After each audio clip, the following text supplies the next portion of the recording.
The grand mansion of Richard Alden stood on the city's edge, towering like a fortress of wealth. Its marble floors gleamed, its chandeliers sparkled, and its garden stretched wider than most people's homes. Yet behind its golden walls, a sorrow lingered, one that even money could not heal. Richard was one of the wealthiest men in the country, but he carried a wound far deeper than any business loss. His daughter, Lily, had been declared blind when she was only a toddler. The doctor's verdict had been final. She would never see the world, never look into her father's eyes, never witness the colors of life. From that day, Richard lived with guilt. He wasn't there when Lily was born. He left her fragile mother alone in those early months, by the time he tried to make up for it. The diagnosis had already cast a shadow. He blamed himself endlessly, believing his absence was the reason fate had punished his child. Richard surrounded Lily with luxury, Braille books, the finest caretakers, and endless comforts. But deep inside, his heart remained locked. He could not bear to face the truth. He loved her, but from a distance, afraid to reopen the wound. And so, the mansion grew cold. Its echoing halls carried the sound of footsteps, not laughter. Its air smelled of polished wood, not of joy. Everyone in the mansion accepted the truth. Everyone believed Lily was blind. Everyone except Clara. Clara was a young maid in her 20s, working long hours for a modest wage to send money to her siblings back home. But poverty had not hardened her. She carried within her a warmth that no hardship could steal. Unlike others, she treated Lily not as a fragile patient, but as a child, someone who deserved friendship, laughter, and love.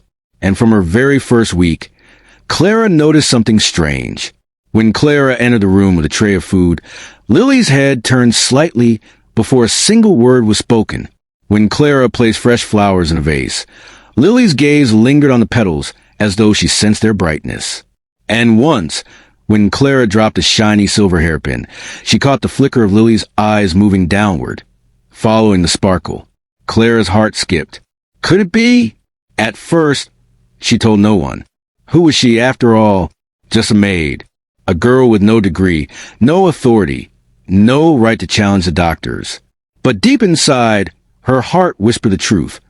Lily could see, maybe not fully, but enough. Clara began to test her suspicion quietly. She placed Lily's toys in different spots and noticed the child's hand always reached toward the one glowing in sunlight.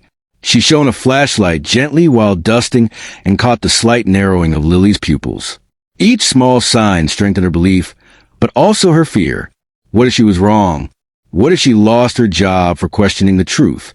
The breaking point came one golden afternoon. The tall windows of the playroom flooded the space with sunlight. Lily, dressed in a red gown, sat cuddling her stuffed bear. Clara, her hands trembling, held a small torch. She directed a soft beam toward Lily's eyes, just enough to test one last time. And then it happened. Lily's eyes widened.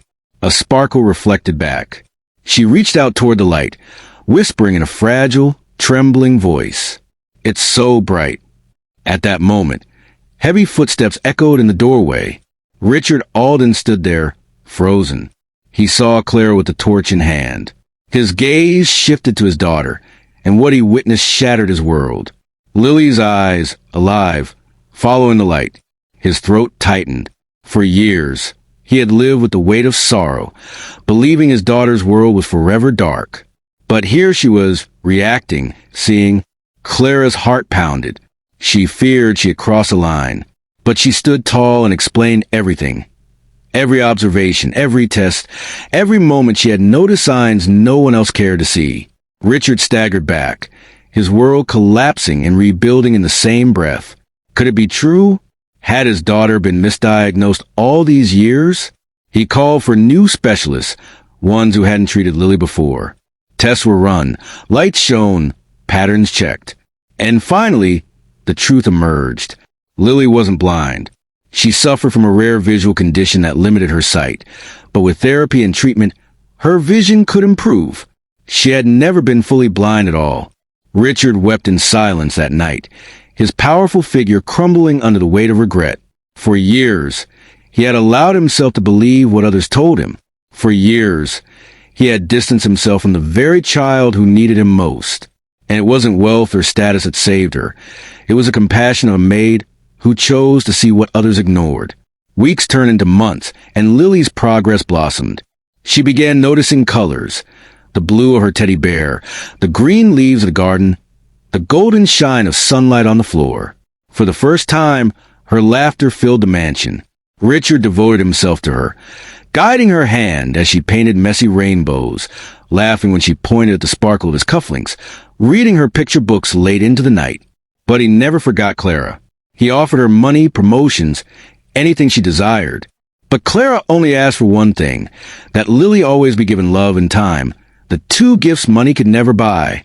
The story of Lily spread beyond the mansion. Neighbors whispered it. Strangers repeated it.